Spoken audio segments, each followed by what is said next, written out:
కావాలనే చేస్తున్నావు కదా. మగాణ్ణనే అహంకారం కనిపించట్లేదా? ఫోన్ మాట్లాడుతుంటే సీరియస్గా ఏం మాట్లాడుతున్నావు? ప్రతి కాలంలో ప్రతి ప్లేస్లో మీ పురుషాహంకారం వల్ల మా స్త్రీలు ఎంత బాధపడుతున్నారో, ఎన్ని ఇబ్బందులు పడుతున్నారో మాట్లాడుతున్నా. పురుషాహంకారం? అవును. ఆడోళ్ళందరినీ తొక్కేస్తున్నారు. అవును. చట్ట ప్రకారం మగాళ్ళకి ఎక్కువ ఉన్న హక్కులేంటి, ఆడోళ్ళకి లేనివేంటి చెప్పవే. చట్టం ముందు అందరూ సమానులేగా. కదా.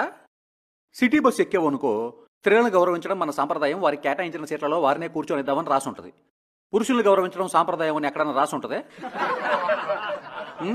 ఎత్ర నరహిస్తూ పూజ్యంతే రమంతా తత్ర దేవత అన్నారు. పురుషుణ్ణి పూజించమని నా కొడుకన్నా చెప్పాడే? కంప్యూటర్లో మదర్ బోర్డు ఉంటుంది, ఫాదర్ బోర్డు ఉంటుంది. మదర్ నేచర్ అంటారు, ఫాదర్ నేచర్ అని ఎవడన్నా అంటాడే? మదర్ ఎర్త్ అంటారు, ఫాదర్ ఎర్త్ ఎక్కడన్నా ఉందే? భూమండలం అంతా ఆక్రమించుకుని తాగలంటారు కదే. ఇంకా ఏదో లేదని మా మగాళ్ళ మీద పడి ఎదవయ్యేడుపు. నువ్వు గంటల తరబడి ఫోన్ మాట్లాడతావే, నీ ఫెమినిస్ట్ ఫ్రెండ్ ఫాతిమా జస్ట్ పప్పులో కొంచెం ఉప్పు తక్కువ వేసాడని మొగు నిరగొట్టిందే. ఆడెవ్వడికి చెప్పుకోలేక ఏడుస్తుంటే నేను హాస్పిటల్కి తీసుకెళ్లి కట్లు కట్టించా. ఏంటమ్మా, నువ్వు వండి పెడుతుంటే తినేసి అడ్డంగా బలిసానా?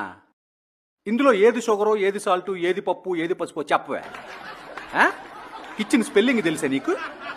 You bloody hypocrite. లేపుతా.